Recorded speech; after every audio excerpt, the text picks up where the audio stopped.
Gaano kapasaway si Amo. Tingnan nyo guys, tingnan nyo. Talaga to si Amo. Tingnan nyo, ito kagabi nilagyan ko siya nito. Bago ako umalis ng bahay, nilagyan ko siya nito para malinis yung machine nila. What happening, my little boy? Yeah.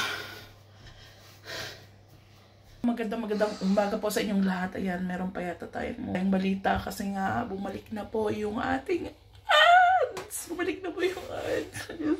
After 16 days, 17 days, bumalik po yung ating earning. Sobrang liliit po ng balik ng earning pero okay lang yan.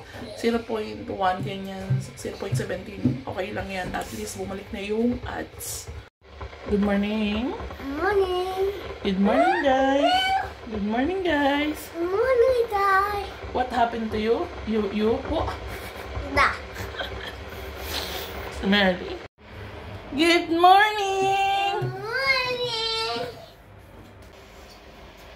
Ito naman. Good morning. No, sobrado.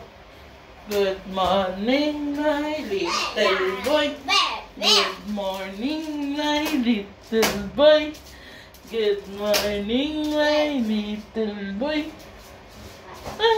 Say hello. Love mommy. Kiss mommy. Love mommy.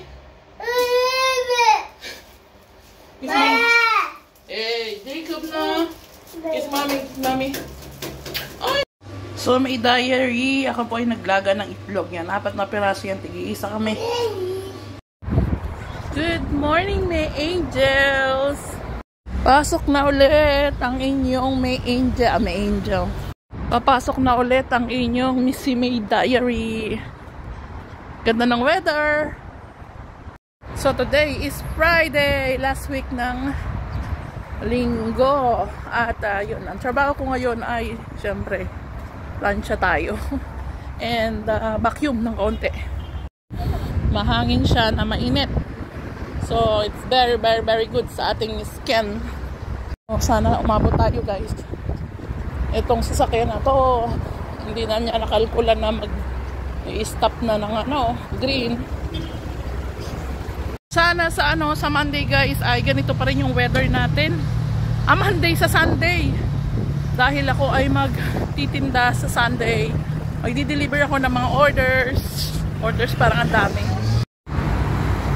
Napakagandang araw. Sana ganito lagi guys.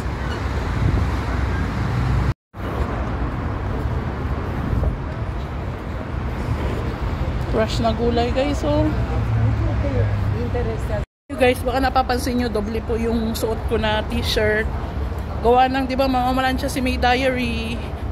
Kasi pag namalansya, binubuksan ko po yung bintana sa taas. Tapos yung hangin pumapasok doon sa bubong. Tapos mainit yung plancha. Baka magkasakit tayo sa baga. Gaano kapasaway si Amo. Tingnan nyo guys. Tingnan nyo.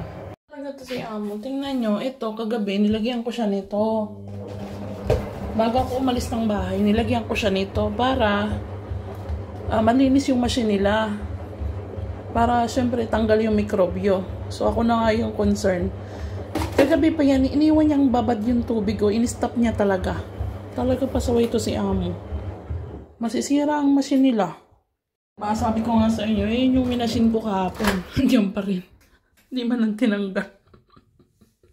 O diba, pasalamat talaga sila madam kasi ako ay sa kanila. Rin ako sa trabaho. Pawag pa kailaman yung map kasi nga binabad ko to. Ayan o, binabaran ko ng Sonrox para pumuti. O, tinan nyo o, pumuti o. Sobrang itim na yan. Sabi ko, madam, wag mong gagamitin yung map kasi nga hayaan mo nakababad yan. Nakababad, magdamag para pumuti naman yung nyo, yung map.